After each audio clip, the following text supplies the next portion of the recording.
So you've heard from me already. I'm going to try not to repeat myself, but of course, a lot of what I'm going to say in this subject really is a continuation from some of the stuff we were talking about already this morning. So what I want to do over the next sort of 10 to 15 minutes is really just put a bit more flesh on the bone.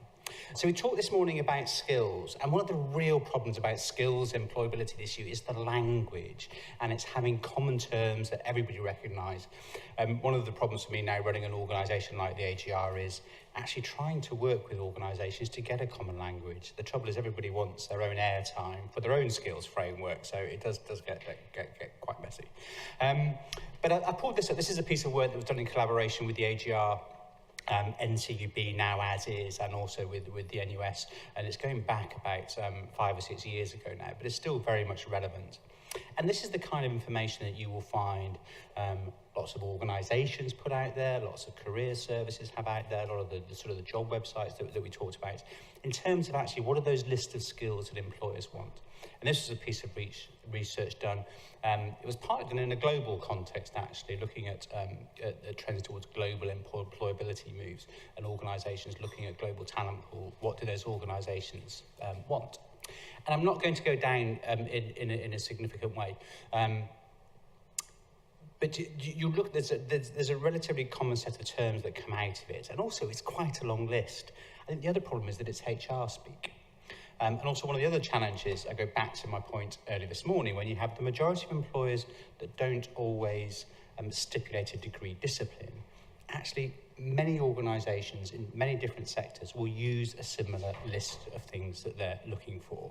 So actually, would this list be any different to an accountancy firm, to an organisation like the BBC? Would it be any different to an engineering organisation? Probably not, actually. What would be different would be once you get to the technical skills. So I thought I'd simplify that list a little bit and get to the essence of what employers that we work with are generally talking about when they're looking at skills.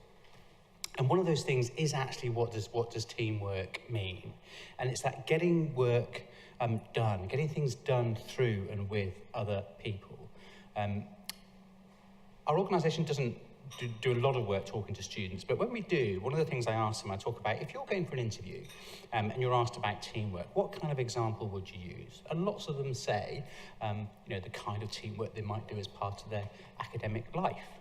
And sadly, I deflate their bubbles a little bit because I point out to them what a poor example that is in the eyes of an employer. And that's not to dismiss actually the process they've been through or what they've learned, but actually there's an issue with that kind of example used by students in the world of work. One is they have to do it. They've been forced to do it as part of the curriculum. The other issue is every other student will also have done something very similar. And there's also an issue in there baked into that around how much of this demonstrates your own self-motivation, your own desire, your own strengths. Because actually, let's be honest, a lot of teamwork collaborations can often be a bunch of students get together, go their separate ways, do a whole bunch of separate work, then try and mash it all together half an hour before the deadline. So, so there are similarities between that and the world of work, and if you have to work to tight project deadlines. But it is that getting things done with other people, and that goes back to that slide I used earlier, I think, talking about some of those terms coming through, like negotiating, influencing, etc. Coming to this point on intelligence, and I'll come back to this in a few slides. The reason employers want graduates is they're looking for a basic level of intelligence, a good level of intelligence, but it's that practical intelligence, that ability to think through problems clearly, but deliver solutions that actually work for the organisation you're in. One of the interesting terms I think that gets misunderstood or not understood at all is this kind of term commercial awareness. But it's that delivering practical solution. Civil service fast stream, I can't quite remember what they call it, but it's a similar phrase to commercial awareness. So a profit-driven business, it might be about serving clients at the right fees. In the public sector, it might be delivering something at the right value for money level. But it is that practical solution that works in the context of the organisation. It's interesting how often this piece at the bottom is missing. Again, I refer back to that. When employers don't really mind what you study, actually that gives a great opportunity of choice. There's a huge range of variety there that people can use their education to launch into a range of careers. But of course, often with choice comes paralysis. When you've got too much choice, actually, how do you know which route to go down? And I think that's a real challenge in the UK. And one of the other phrases that is starting to come through more, it really surfaced in the recession, but it's sticking, and it's this word resilience. And it's not often understood, or it's not articulated very well by employers. And there's quite a lot of debate around, can you actually measure it in the first place, because it's so dependent on an individual's circumstances. Somebody you think has, superb resilience actually with the right or wrong, I should say, forces at a particular life point, then that resilience can fall away. But it is this need to be able to work in a difficult, challenging commercial environment. And going back to some of that expectation piece that Neil mentioned, not all work is the fun, whizzy stuff dealing with the senior clients and the senior partners. In all walks of life, there's the dull, boring stuff to be done. And students without work experience sometimes struggle with that, shall we say. Because I do think there has been a shift, and I think sometimes it gets misrepresented when we talk about students as consumers, and we talk about the generations coming through and ready for work. I think it was quite interesting talking about entrepreneurship before, because I do see sometimes people talk about, well, all students want to be entrepreneurs, all students want to work for not-for-profits, etc. And I really question that, because I'm not sure I see it in the data. I mentioned, the average number of applications per vacancy is about 65 applications per vacancy. So students are still applying to those big corporate structured graduate programs in their tens of thousands. So when we talk about this transition from student life to employee life, and how that might be changing in the world that we live in, the first is this language of the student as consumer. We talked about rankings, we talk about student debt. That language is very different in the way that it used to be, and how it's presented to people choosing whether as they enter or progress through higher education. Often in student life, in the academic life, actually the tasks are relatively clear. You are given a piece of coursework to do to a set deadline. What's within that may be very complex, but the outcomes are pretty clear, which relates to that point a bit further down. Now, I'm not saying that all students do actually have this quest for perfection, but it's pretty clear what excellent looks like, and that is, very good, strong academic marks. That's how people are assessed in terms of their academic work. And of course, there's a flexi time around student life. Yes, there's lots of evidence that students are an awful lot more busy than they used to be, juggling part-time work, etc. But there's a much more flexible approach to how that time is constructed than in the world of work. And of course, most students, they're interacting with their peers. I talked about that teamwork exercise, and they will be doing that in a peer group with people in broadly the same situation, who will mostly be of the same age group. And then we flip that to what employee life is. And I say this in quite crude terms. I mean, the employer is the consumer. The employer is paying the wage and expecting something in return for that. Tasks can be much more ambiguous, and this is quite interesting. I've noticed it most throughout my career with the classic perfectionist overachiever. I always want to do the absolute best piece of work possible. But often in a commercial context, the right answer is a balance of time, money, and resources. So sometimes the best answer is not perfection, it's a compromise of those. That's the bottom line of what the client may want, or what the situation may need. And I know that people entering the world of work sometimes struggle with that at times.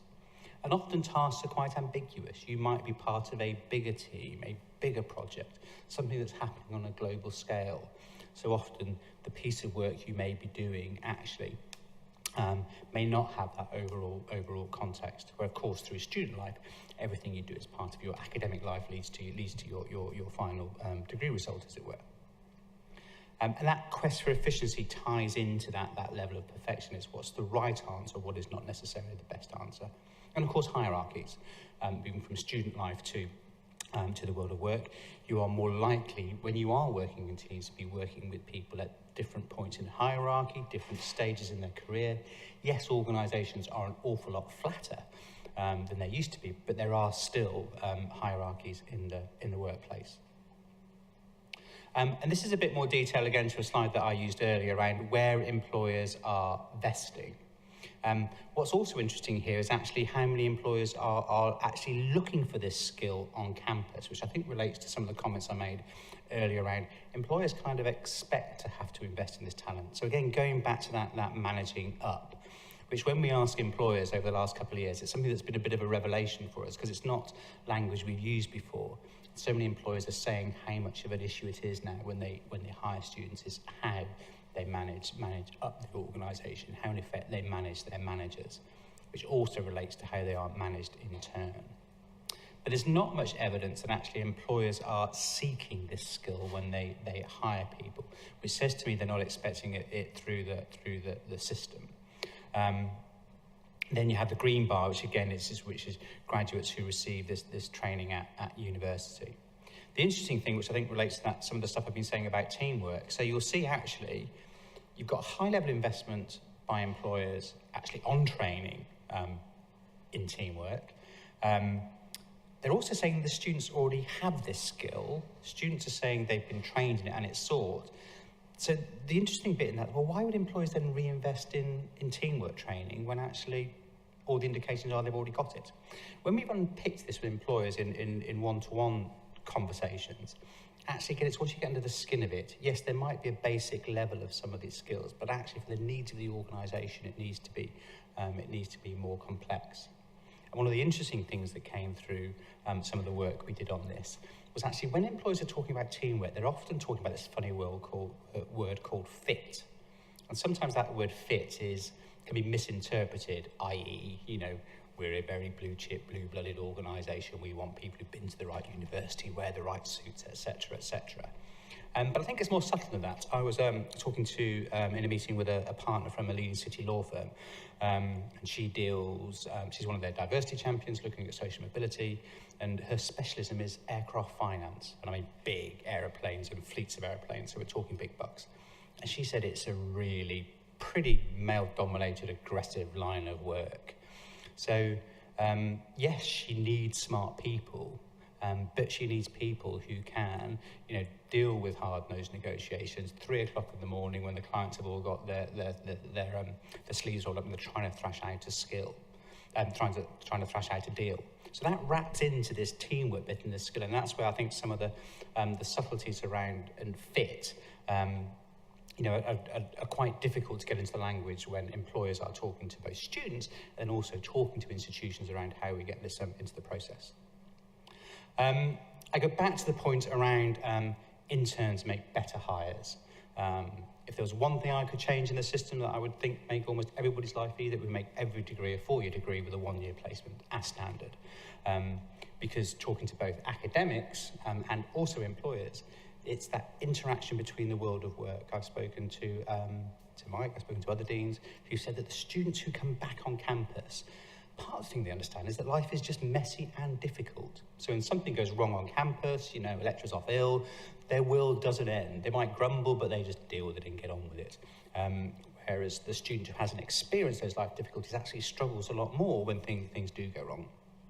But it is the right experience, hence this cartoon. Now, I'm not saying that every internship experience has to be, that Rolls-Royce, glass investment bank, Canary Wharf type stereotype. I, in my hiring lifetime, have hired so many excellent students who can talk about their time working on, checkout at Tesco's. Because you're working in an organisation, you're working in an environment where you might be given more responsibility if you do your job well. One of the difficulties about skills is actually people can get those skills in many different areas, but the difficulty is that students themselves often find they don't quite recognise the skills they've learned.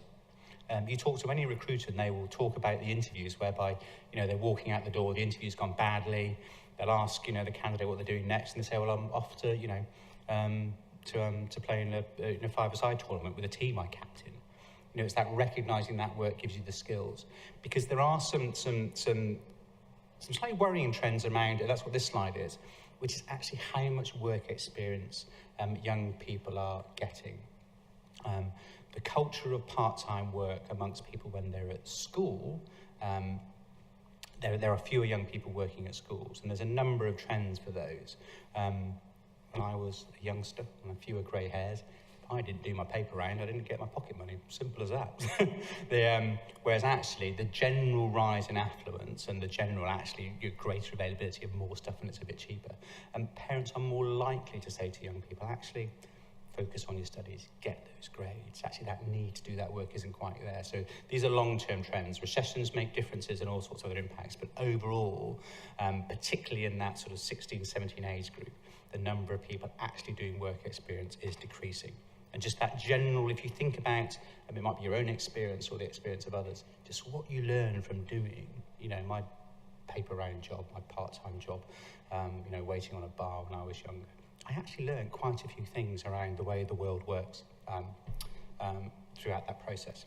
So it's something that we very much recognise, and I think there are huge benefits to work experience integrated with the academic curriculum, because I think a lot of those skills, when we go back to them, as long as you can actually give the students a space to reflect and understand what they've learned, it's actually in those work environments where they learn and pick up those skills and are able to articulate them much better into the future world of work.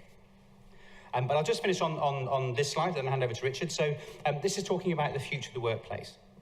We talked about actually this increase in the need for higher skilled jobs.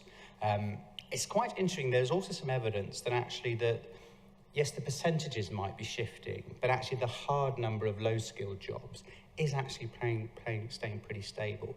And that's driven by things like an ageing population, more people needed in care industries. Some of those industries are growing. But there's quite a bit of work being done, and you may have come across, around actually artificial intelligence, automation, the middle manager jobs. There's evidence that some of those over the next 10 to 20 years will start to either reshape or disappear. There's lots of conversations happening in the legal profession around actually, do you need lawyers, at a more junior managerial level to do some of that basic kind of work? Artificial intelligence can do it. I saw a presentation where somebody highlighted, I can't remember the number, but the number of legal contracts that are now actually created over eBay. Because a basic legal contract for most situations is pretty standardised. So actually, do you need an office with highly paid lawyers? But that presents all sorts of problems, because actually if you remove some of those jobs, how do you actually give the experiences for people to move through their careers and develop those skills for some of those professions? Which goes back to my final point, which is that need to inculcate in students the importance of lifelong learning, which goes back to part-time trends, etc. and others. It's that need for all of us as individuals, actually, as we go through our working lives, to keep up that level of training and skills base, because it does change. Thank you. Richard.